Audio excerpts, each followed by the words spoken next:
You want to listen to a podcast? By who? Georgia GOP Congressman Doug Collins. How is it? The greatest thing I have ever heard in my whole life. I could not believe my ears. In this house, wherever the rules are disregarded, chaos and mob rule.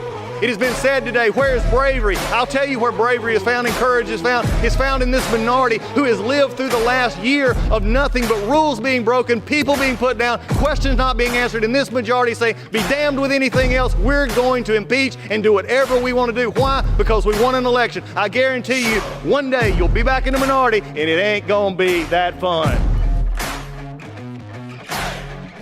All right, it's Friday. You've missed us. It's been 2 weeks since Friday's Finest has been in your ears or in your life, in your car, in your gym, wherever it may be. James is back. Our Texan by way of New Jersey is back. Today, I'm back. We're at Friday's Finest. It has been a wild couple of weeks. We got all kinds of things to talk to you about.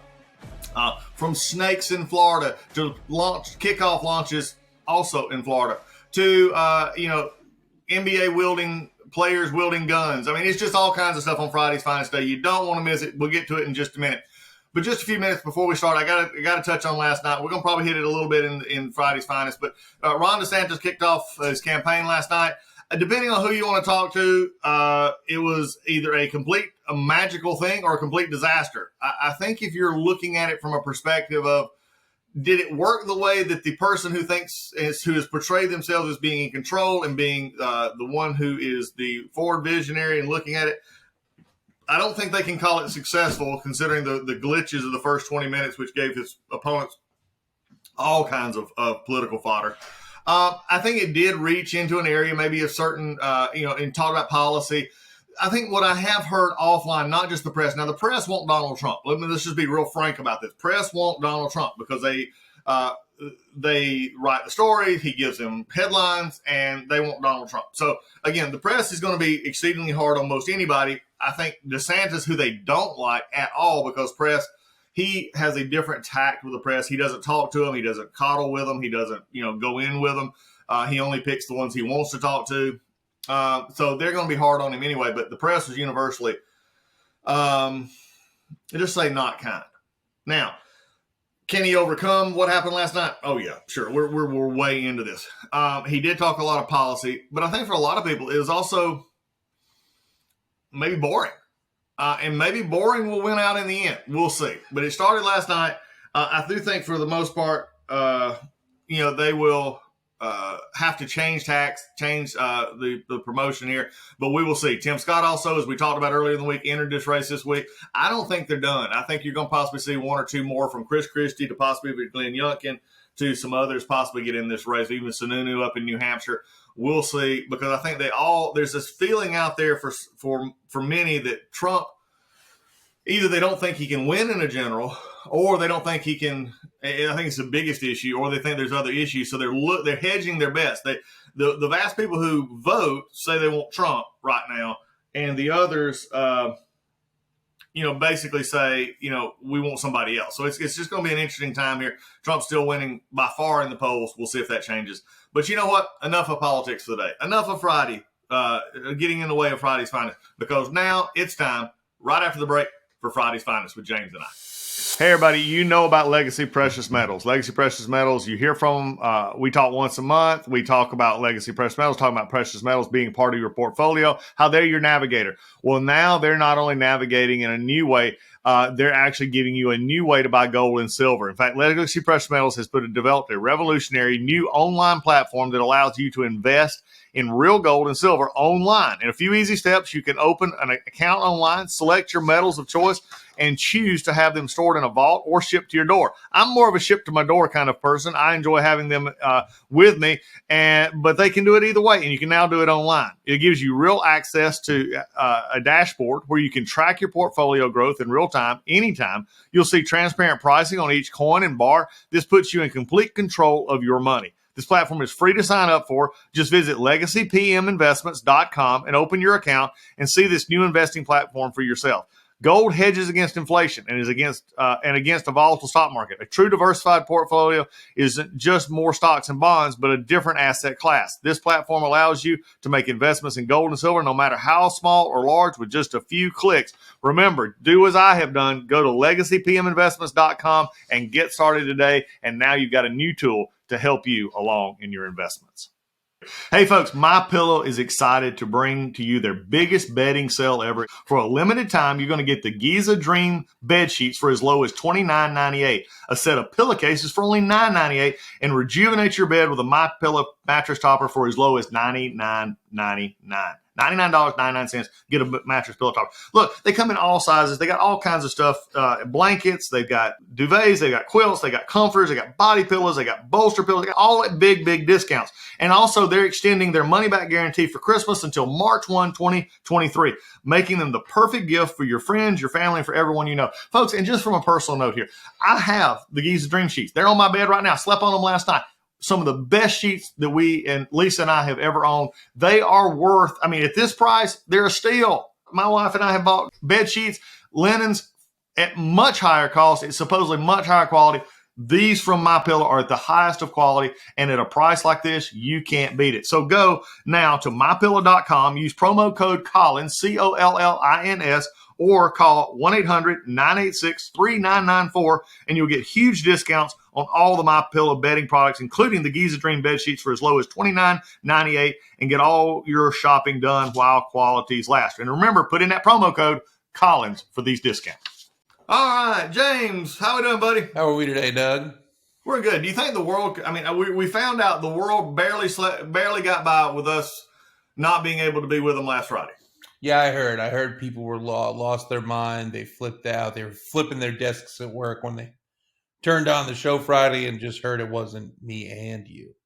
It was terrible. In fact, just as one of the leading Friday's finest, things. I think that if you've not seen this, folks, you got to go see this. People lose. How many times, James, have I talked about this? People lose their blessed minds on airplanes and in airports. I mean, I don't get this. We've had too many times we've had to discuss airports or an airplane about how people are just. It's like once you cross the barrier of the airport sliding doors, your brain shuts off and you're in a new world. It's like Narnia for idiots. Yeah. Well, maybe just maybe it was because of the deficit of Friday's finest. We'll just have to give them a little bit there. Yeah, one of the people at the airport. By the way, what you're talking about is the O'Hare Airport, where there was an absolute brawl of baggage. This is why I have a carry-on, and I put one bag up, and that's it. You're not going to catch me messing around waiting for my baggage because I'm not going to get beat up. I literally don't know what happened. I've passed baggage a million times, and I can't imagine what starts that sort of. If you haven't seen the video, just type in O'Hare Airport baggage fight or just O'Hare Airport fight. I'm sure you'll find that and some other ones. But I'm always curious. Like I didn't read much on it, what started the fight, but just the idea that many people got involved. Oh, the classic here, James, the classic here. I read a story.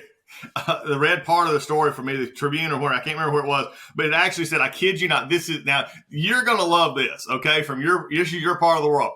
Undoubtedly, somebody overheard one of the people saying to the other one that ended up in the fight that I'm from Philly and I'm going to kick your... Oh, it was a person from Philadelphia? Oh, okay, never mind. No, that's standard. I mean, the city of Philadelphia has... staked this claim as the group that will do whatever, whenever, however, and if you're in the way, good luck. Yeah, I mean, when I heard that, I said, like, oh, really? Okay, and then just to all of our listeners in Philly, I don't know if this is true. This was just what was reported in the mainstream media, okay? But did it fit? I don't know if I've told this. I don't know if I've told this story on here before, so I'm going to do it quick. But I used to live in Philadelphia for about a year. When I went to college, and I went to a bar and I was watching. There was a Flyers game on, and it was winter. It was very cold outside, and I was rooting for the other team pretty loudly. I'm not going to say I was intoxicated, because I don't want to say it out loud. You were feeling okay. Yeah. So I was rooting for the other team pretty loudly. I don't remember who it was because all I can remember is being booed and then being grabbed by two men that I can only assume were former Philadelphia linemen. And they threw me out of the bar physically. Not like I was pushed out or shut. Two men hurled me out of the bar like I was a cartoon in like I was a Looney Tunes cartoon, and I got tossed onto the curb. I have never been physically picked up like that before and thrown around like a rag doll. And I was like, oh, okay, right. This is Philadelphia. You can't root for other sports teams. So seeing that someone from Philadelphia possibly started this brawl makes all the sense in the world. And I love Philadelphia. That's one of my favorite places, and the people there are passionate. That's the right word. The word is passionate. I agree.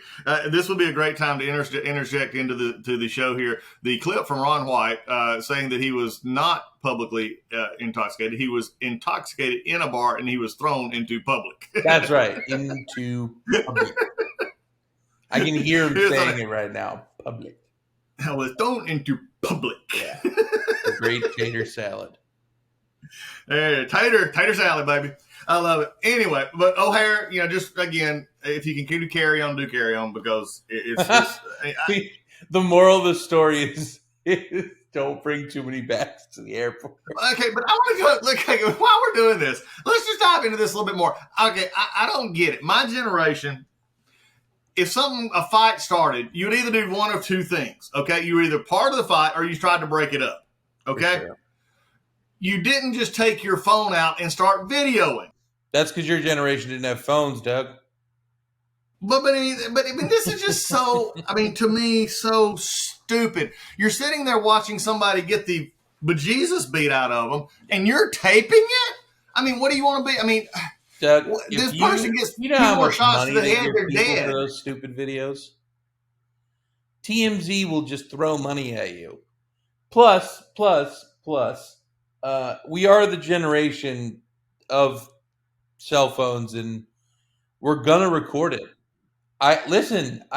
There's some really horrible things people record, and it bothers me because it's like that person's just like the one thing that bothers me the most is when somebody records somebody at the gym who's just trying to better themselves or something like that. That always makes me crazy because I'm like, that person's just really small, or that person, leave them alone. But if there's a fight breaking out, by all means, take out your phone. Unless it is unless it's really there's a gun or something. If there's just two people fighting, take out your phone, send it to me. That's what I want my friends to do. No, but I hear you. It is weird that we are the generation. Listen, that's why celebrities don't go out and do the same things they used to. You can't even hear stories about it anymore because they're hiding. Because you can't get away with it. You can't do anything. Speaking of people on their phone, we could talk about Ja Morant for a second. Oh my God, that's example A, right? That's exhibit A.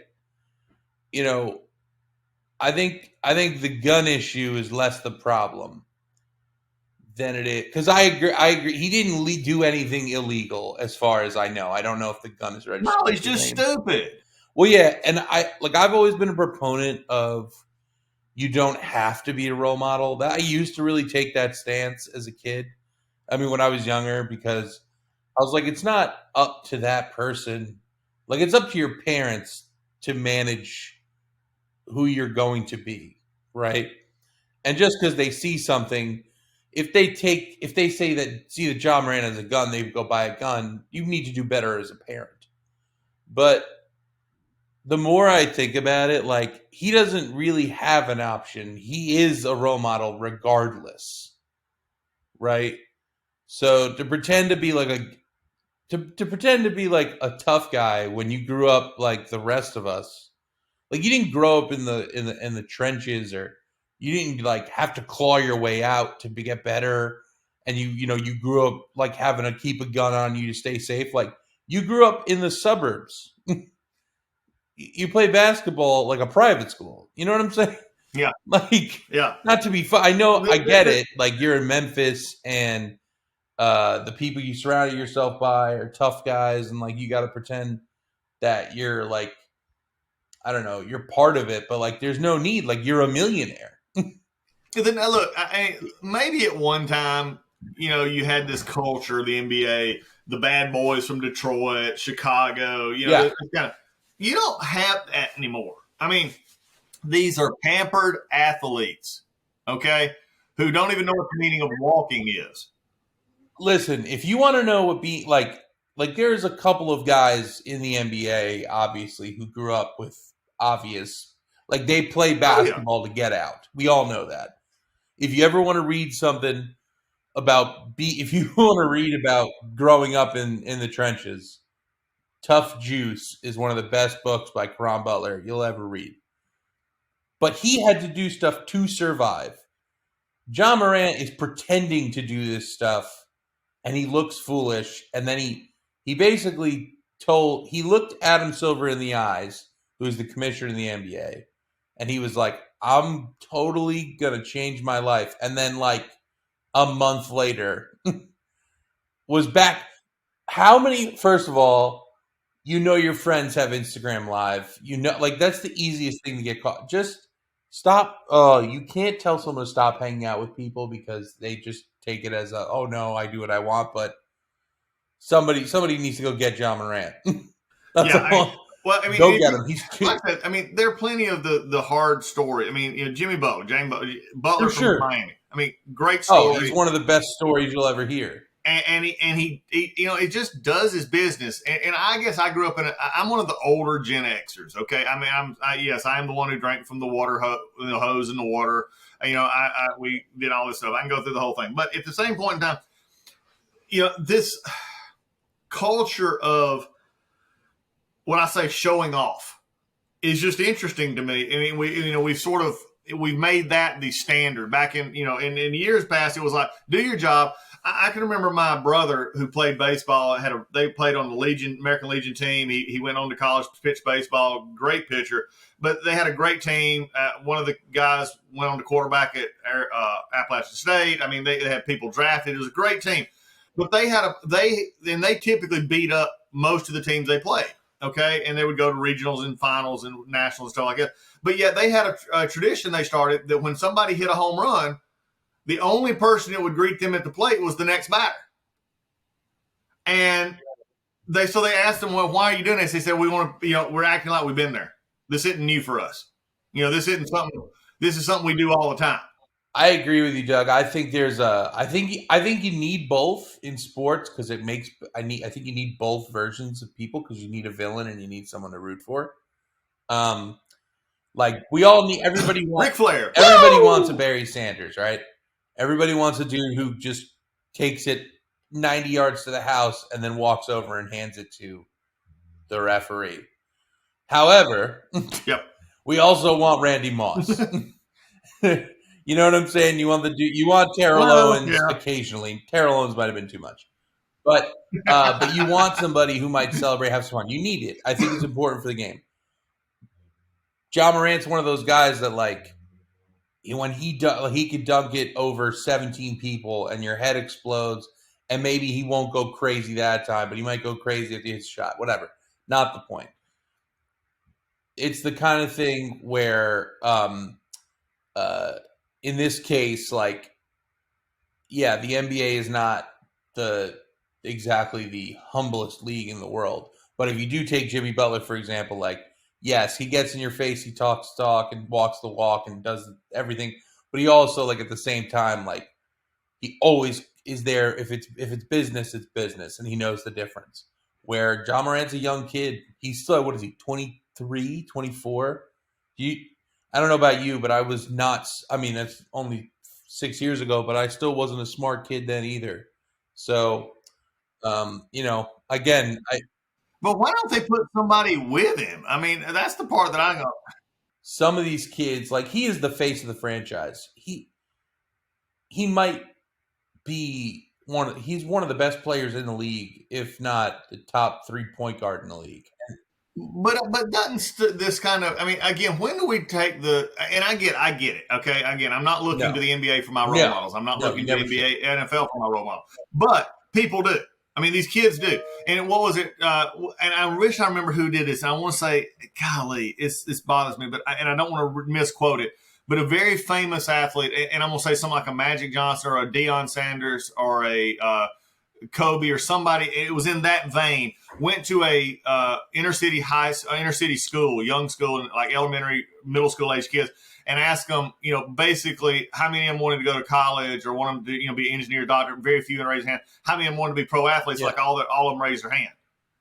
And he went on to tell them, he said, look, this isn't happening for you.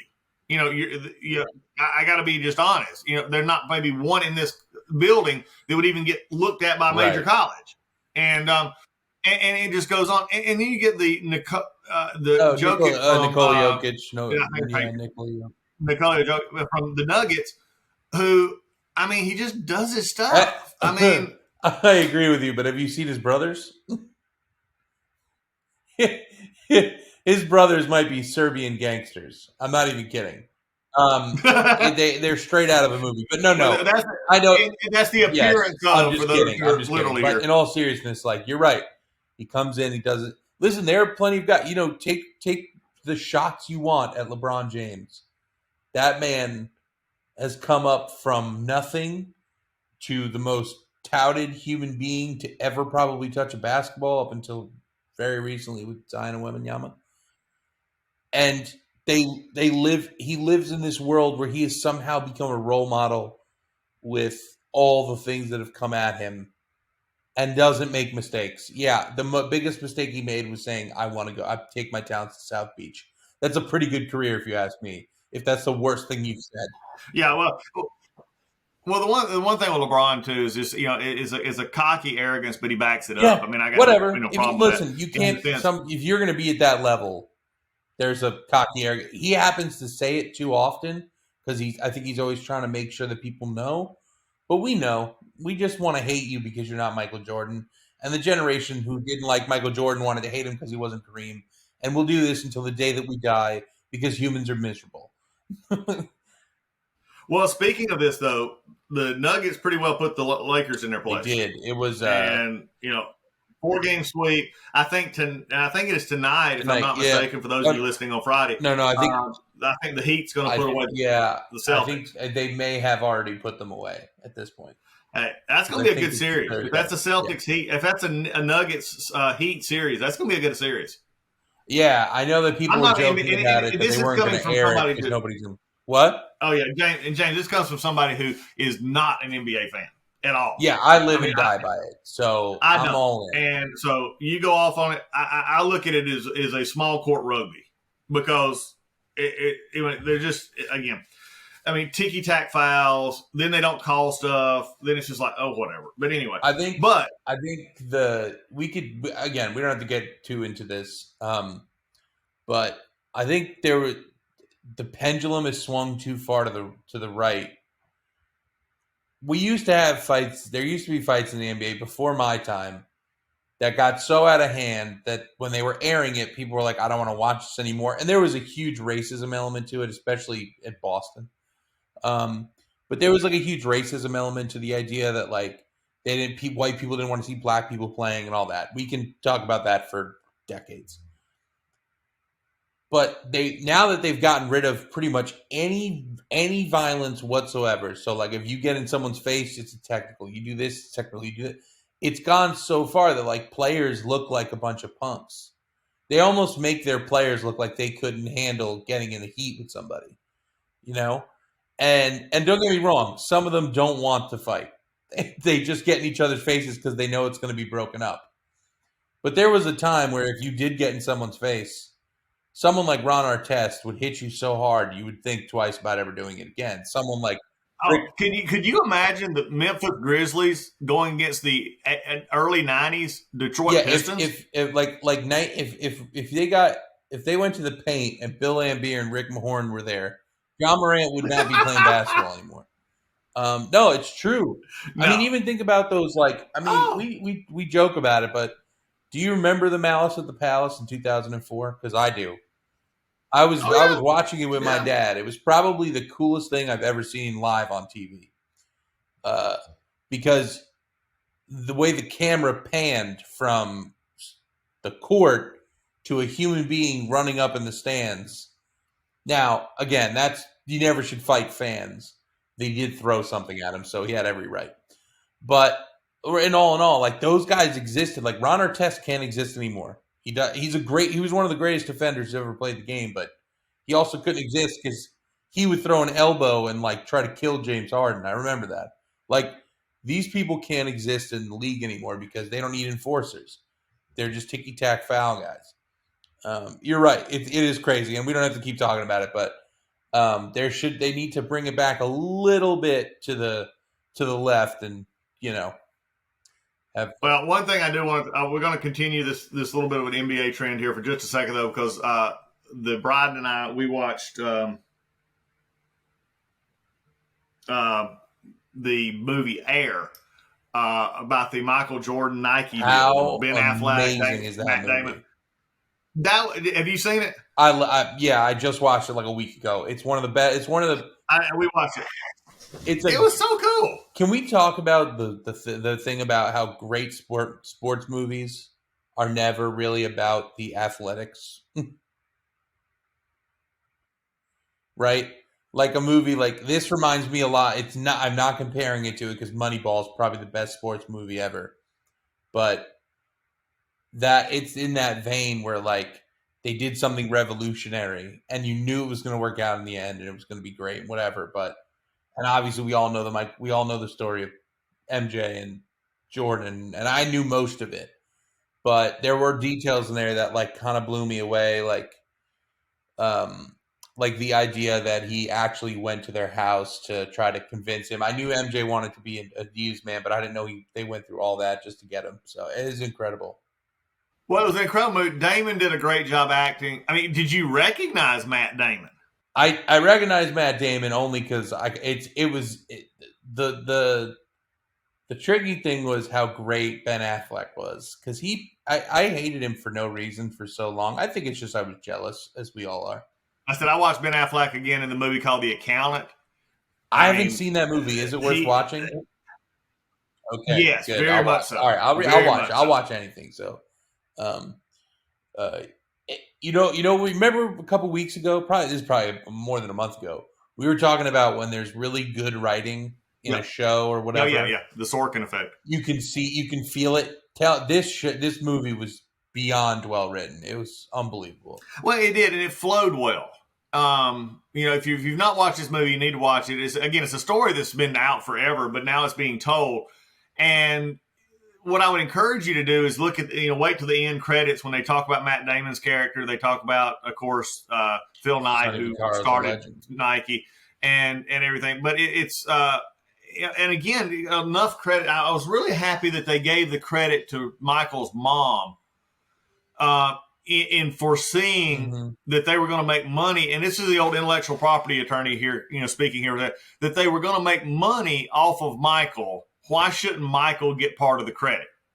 And that I didn't know that started with him. That was the thing I remember, that I've obviously knew that was part of the deal, but I had assumed that this was just being done already.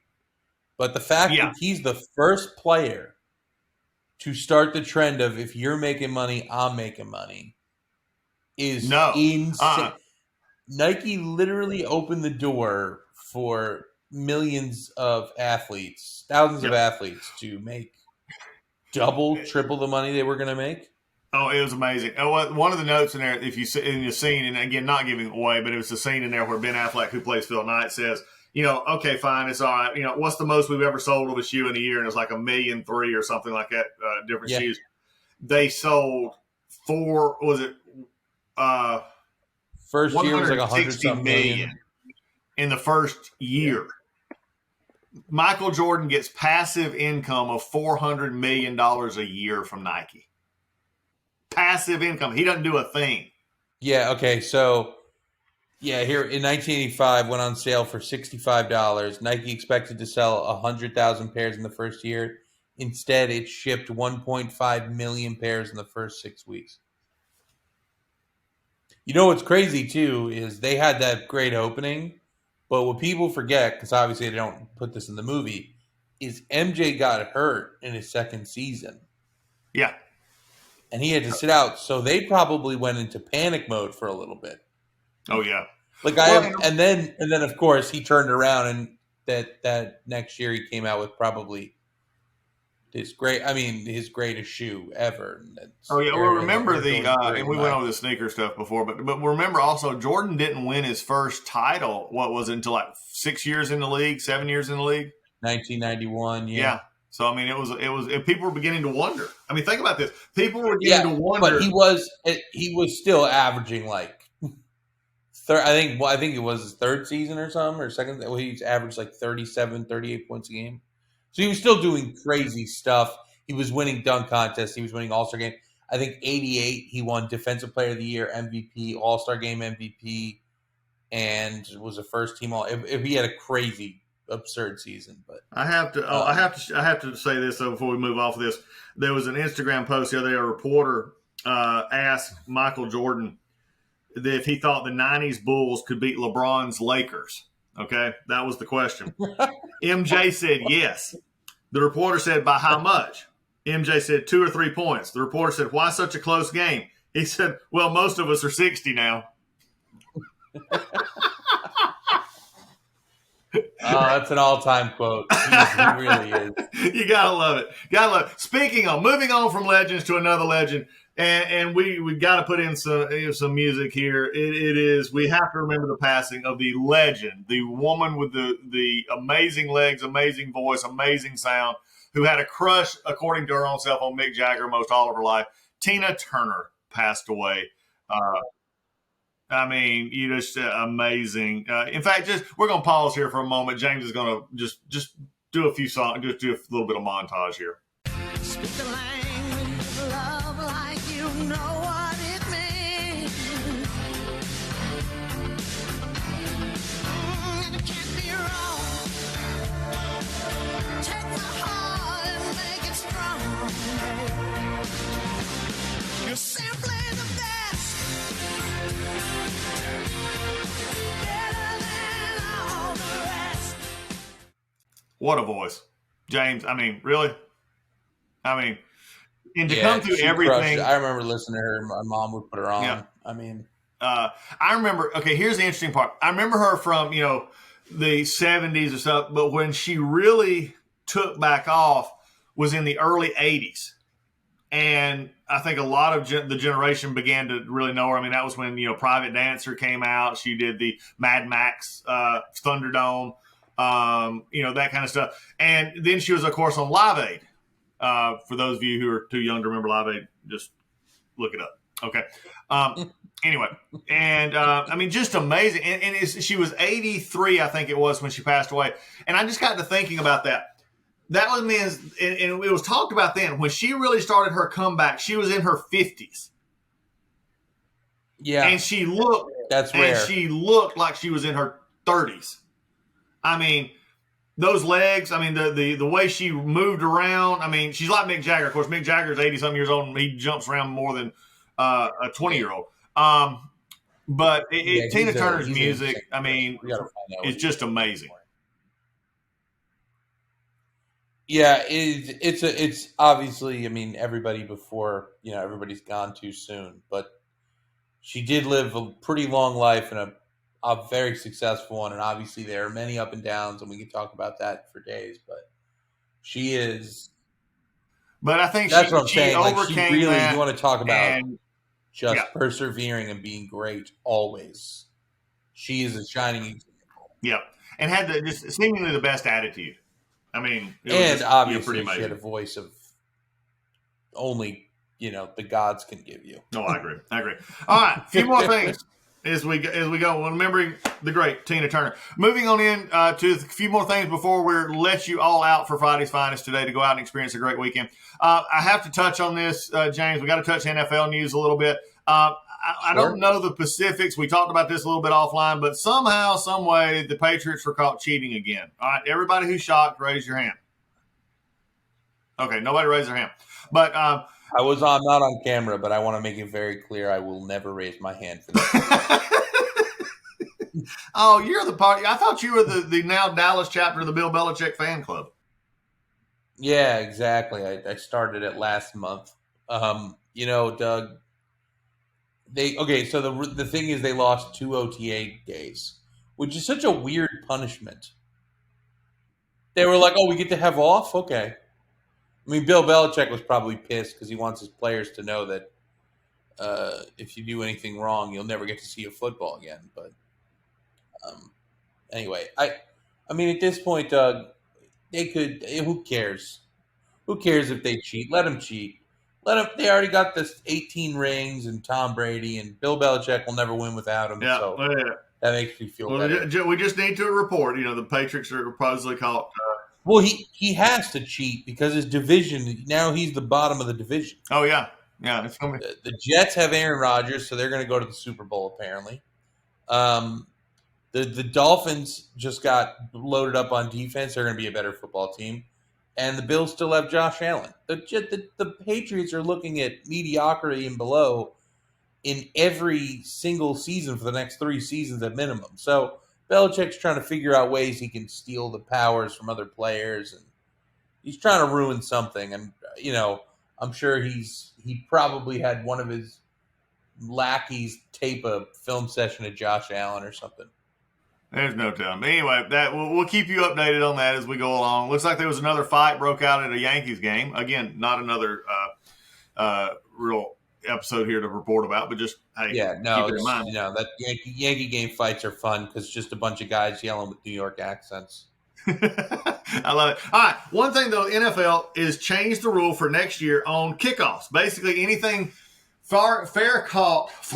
Well, my country's coming out today. Fair catch with inside the 25 will be moved to the 25. So is the way I understand. So if you fair catch at 10, you just go to the 25. Right, exactly. So basically, for the most part, you've now, you've just killed the kickoff. I don't understand. What's the point? Well, they don't want Okay, I have a question, and again, statistics. I mean, they've been saying this for years. How many times though in an NFL season? I'm trying to think about this. Do you see people injured on a kickoff? Well, obviously it's been a while because they've changed the rules for quite some time. But I don't know. I don't know the answer. I'm sure dudes are getting killed out there. I know. I think everyone who's played football knows that that's the kind of position guys are trying to prove themselves out there, and so on and so forth. But I don't know. It still doesn't make any sense. It doesn't. I don't know what this has to do with player safety. I don't. That's my point. That's my point. I don't see it. What is the point of this? So now you're making a fair. So what's the kicker supposed to do? Just put it at the 25-yard line. Call it. Don't kick it. Yeah. Don't kick it. Well, okay. And I think right now, if it goes in the end zone anyway, I mean, I guess now it's going to be 25 if you kick it in the end zone. So I mean, it's like. Well, that's what I'm saying. Like that. But okay. But you could see here, James. What? You could see this. And again, if I'm a player and I know they're going to get it on the 25, then I'm going to start chaining my kickers to do because you don't have to kick off. Okay? You could punt. Okay? It doesn't have to be I'd have to go back and check the rules now. And I may be wrong. If I'm wrong, go to DougCollinsPodcast.com, go to the email and let me know. Okay? But you may have to put on it. But even if you did have to put it on T, they can train those kickers now to do the pooch kick straight up in the air to about the 25 every time, and it stays up there long enough. You talk about having crashes, you're going to see. I mean, to me, I think that would be the way to go about it because they're going to get it on the 25 anyway. I feel like I feel like I'm missing something. That's what I don't understand. Like, if players don't want to do. Now everything just starts. Now everything just starts at the 25. Like, so you score a touchdown, and then your kicker puts it in the perfect place Yep. and your team runs down fast enough, and they get it to the 9-yard line, and Right. now they call the fair catch, so they just get to come to the 25. They didn't earn that. The kicker, you're just telling the kicker you're an idiot, and whatever you do doesn't matter. Yep. And look, we all make fun of kickers, but they are an important part of football, and we keep taking them away from the game. Yeah, well, the question I have is also, it's about, and this may be a weird analogy, but it's like the kiosk at McDonald's. I mean, you place your order on a kiosk, you're losing teenage workers who had their first job at a McDonald's running the register. And so now you're taking away that 6th-round pick who came into training camp as a wide receiver or maybe as a fullback or running back. They work their butt off, and where they're going to make their chops is on special teams. 2 players from Denver I can name right now. Terrell Davis and Shannon Sharp. They don't get their shot. Yep, I agree. Yeah, so it's just interesting to me that, again, this is another problem that doesn't need fixing. How about let's deal with – why don't we go back and re-examine the quarterback roughing the quarterback call? Let's do something, like that. But anyway, for folks getting ready for NFL this year, that's what you get to look for. Final story. Sorry. I just want to mention one thing about the NFL. You're aware of the Thursday night, they've agreed to flex Thursday night games? Yeah, basically, that's going to be a problem. Listen, I'm all for not watching bad games on Thursday night, but what the NFL does to its actual visiting the field, actually visiting the stadium fans is disgusting. They really, I mean, we could talk about the PSLs and how they have just destroyed season ticket holders because they called it this great investment and now you can't even get rid of them. But what the NFL does to its actual in-seat stands is unbelievable. Streaming is the future and all that, but like going to a ball game is like they're basically saying we don't want you here with the way they've treated their fans. I just wanted to say that because I think that it's disgusting. No, and look, that was a whole argument the other day on college sports. I was listening to on ESPN, and they were having this conversation about, especially in college sports, the declining attendance and stuff on college. Even Saban was calling out, in the glory years, Alabama's student section was leaving after halftime, and so it is real. And they were saying again. Look, I love to go to the University of Georgia and watch football between the hedges. Okay, yes. I've enjoyed going to, down to the Georgia-Florida game, and going to Alabama and watching them in Tuscaloosa. I like going to live sports, but it's a hassle and it's also expensive. Sure is. I mean, think about this now. And I used to compare stuff because I'm an old, miser in a lot of ways. They came out with what the NFL ticket or the Sunday ticket, and I was like $300 for the season. And I thought, God, that's a lot of money to watch TV. And then I got to think about it. If I went to one Falcons game, let's just say I went to one Falcons game, I'm going to spend close to that much anyway. Right. Your ticket at the lowest price is going to be $100, and you're going to be in the top row. You got somebody with you if you're paying for them or whatever. But if it's going to cost you whatever for 4 beers, and then you got to pay for food, and you probably already paid for parking. And if you tailgated, you pay for that. Like, I don't know. I feel like the whole experience has changed. And I love going to games. I've probably been to like 10, 11 football games, maybe more than that. And I always get the cheap seats with my friends, and we move down and whatever. But just like, you could go to a baseball game for $20 back in the day when I was younger. And you get a hot dog, and it'd be $50 at most. Yep. Have you been to Jerry World yet? Yes. My brother took me. It's let me say this. It is everything they have told you and more. Oh yeah. My brother decided he got a little belt. He got a little bonus from his job, and he goes, you know what? I'm going to surprise me. He's going to surprise me, and he got me tickets on the 50-yard line. They were such good seats, just so you know, that we sat next to the Winklevoss twins. Okay? which we were spending most of the game trying to figure out if it was them, and it was. They left early because they're rich and they don't care. So we get there. We're very low. I can see the field. I can see the Vikings. I'm losing my mind. Then the stadium, I got to set the stage for you here. The stadium lights all shut down. Yeah. And then in this huge burst, all the lights come on in like a flow up through the stadium.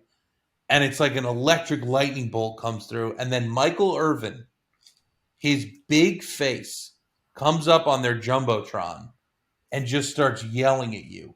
It is the coolest thing I have ever seen at a football game. You could sit in the parking lot and enjoy a game at Jerry's World. It was that incredible. Listen, kudos to them for saying, we're putting all the money in. We're going to make this the kind of thing you want to go to. That's why I can't wait to go to a Vikings game. So it was really... By the way, we may start a GoFundMe page to send James and Doug and friends to, or get y'all all to join us in Vegas on December the Raider Nation. Let's do it. 10th. I think it's the 10th, isn't it? What, November? No, it's December 10th. Vikings Raiders. Oh, December 10th. Yeah, because I think I'm trying to go to with my buddy to the Panther game in October. So I'll travel all over to go to football games. I've always been the enemy in New York, and I'm fine with that. And I was the enemy in Dallas. I'll wear purple wherever, so I'm up for it. Well, we'll get more into that, folks, later as we go. But we got lots coming up. But look, Jerry World is nice. I've been there. It's a real nice place. Mercedes-Benz in Atlanta is phenomenal. Another amazing. If you think the TV screen in Jerry World is nice, wait till you go to the Mercedes-Benz and see the circular 360. That's right. It is pretty amazing. Anyway, last stop before we get today, it is, and for those of you who've been waiting for this, it is now time. The Florida Python Challenge begins. 2023 Florida Python Challenge begins. You can register to collect almost 30,000 in prizes for removing invasive Burmese pythons from the wild. Doug, they have a whole show about this starring Craig Robinson called Killing It. It's on NBC. It's actually kind of funny. But I looked it up afterward because I was curious and I'm telling you, man, I don't know if I have the chops for it, but the money doesn't seem too bad. No, they've killed 18,000 of these invasive species. So all you animal lovers out there, this species shouldn't have been there to start with. It's killing the natural wildlife. It's taking over the Everglades. I mean, there are 20-foot pythons in the Everglades. I mean, come on, guys. I mean, really? Yeah, you have to. This is an invasive species. This isn't like this is they were just killing animals. It's like the carp up in the Ohio River and some of those out there that have just taken over up there. And can I just say the website has just a picture of Ron DeSantis holding a snakeskin football. This is stupid. I don't know why it's making me laugh. This is the dumbest picture I've ever seen. Oh, wow. Anyway, you can register right now. Python removal competition. It begins on August 4th. And then ends August 13th. Oh, yeah. That's but you can register right now. Yeah, get registered for it. Yeah, one last thing. We didn't get into the DeSantis announcement last night, which we're probably going to get into in an episode next week. But the one thing I've seen this going around where they're using an alligator head as one of his logos. I just have to say, talking about the swamp in D.C. and you're going to present yourself as an alligator. Look, maybe that's just the Georgia Bulldog in me coming out. Because there is such a thing that we do like Florida Gators. They're excellent dog food. But, I just don't think I'd use that personally. Yeah. I don't, we could, this is one of those things that's going to be debate. It's going to be the him and Trump debate forever. Yeah. But, till we get to the end. But what was that? Last night, Twitter crashed, Twitter crashed or whatever for a second, which means people were flooding it because they needed to know what was going on. So that's a semi-positive. I think every one of those things is always prepared for a crash, and they just let it happen. it's always all this crash because too many people were on it. Well, you know how many people exist, right? Like, you know, at this point how many people. It's like when the Pacquiao Mayweather fight crashed on streaming, and we were like, "Are you kidding me? Did we just pay $200 for your nonsense?" Anyway. Okay, another topic, and you're gonna have to remind us on this one, James. We have to come back. I want to talk about the demise of boxing. I don't think we have enough time. Yeah, not today, but we're gonna get it on another Friday's Finest. The demise of boxing. We can talk about that because I remember being a kid. We'll get into it. I remember being a kid, and my dad and my uncles and some friends. We'd all he would take me to the wherever, like somebody's house, and we'd all watch it. And it was a huge deal. And then probably, I remember, to me, the last great heavyweight fighter was Bernard Hopkins when I was a kid. And there's plenty now, but it's just not the same event. Well, see, I go back. The good part for me is I go back to the 60s, 70s, 80s heyday. I mean, right. You were in the glory days of boxing. Oh, my God. Hearns, Hagler, Duran, Leonard. It just – and then the last real fighter for me was the guy out of Ireland. In 2000, fiddle. Just lost his name. Anyway, well, folks, here's what you do. Come back next week on Friday's Finest. We're gonna get into. We never know what we're gonna get into. We could get into pythons. We could get into the Bronx Zoo. We could get into our ever popular Dallas Zoo. Who knows? Or we also could just talk the craziness of football, basketball, and everything else. But this is Friday's Finest. That's what you come in for. 45, 50 minutes of just simply sitting back and hearing the stories you don't hear anywhere else. But that's what you do here on the Doug Collins Podcast. James, say goodbye. Take care, everybody. We're gone. See you next time on the Doug Collins Podcast.